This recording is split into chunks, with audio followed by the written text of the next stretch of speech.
Kisah nyata misteri kuda kepang Sasi Suro. Cerita pendek ini diangkat dari kisah nyata. Di sebuah lereng gunung, sore itu kabut mulai turun. Para petani pulang dari ladang dan sawahnya. Dan sore itu para murid pencaksilat sudah siap-siap untuk pergi ke sebuah lapangan. Sore semakin memasuki malam, yang dikala itu adalah malam Satu Suro. Singkat cerita, pemuda-pemuda desa sudah mulai pendadaran ilmu pencaksilat dan berakhir pada jam 1 malam. Teman-temanku sudah mulai pulang satu persatu, sedangkan aku dan salah satu temanku masih begadang.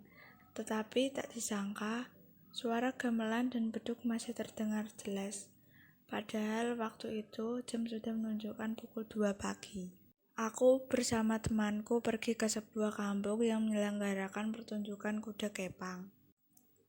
Perlahan langkah kaki menyusuri sawah untuk mempersingkat perjalanan sampai di kampung sebelah.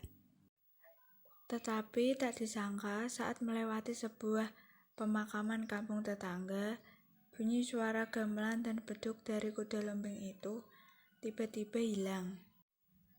Dan aku baru sadar jika pertunjukan kuda lumping itu selesai pada jam 1 malam. Tapi aku tetap teruskan melangkah ke kampung yang melakukan pertunjukan kuda lumping.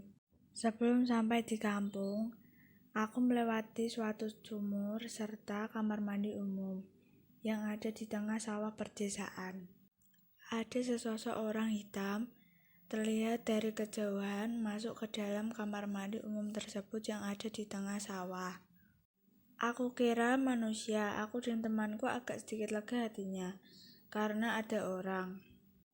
Setelah aku hampiri, ternyata orang yang berada dalam kamar mandi di tengah sawah itu tidak ada. Akhirnya aku bersama temanku lari sampai ke kampung itu.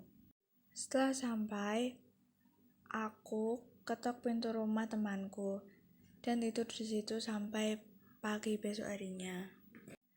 Begitulah alur cerita misteri yang aku alami, dan lain waktu kita sambung lagi cerita pendek misteri kami. Jangan lupa like dan subscribe karena subscribe itu gratis untuk mensupport channel kami agar lebih berkembang lagi. Terima kasih.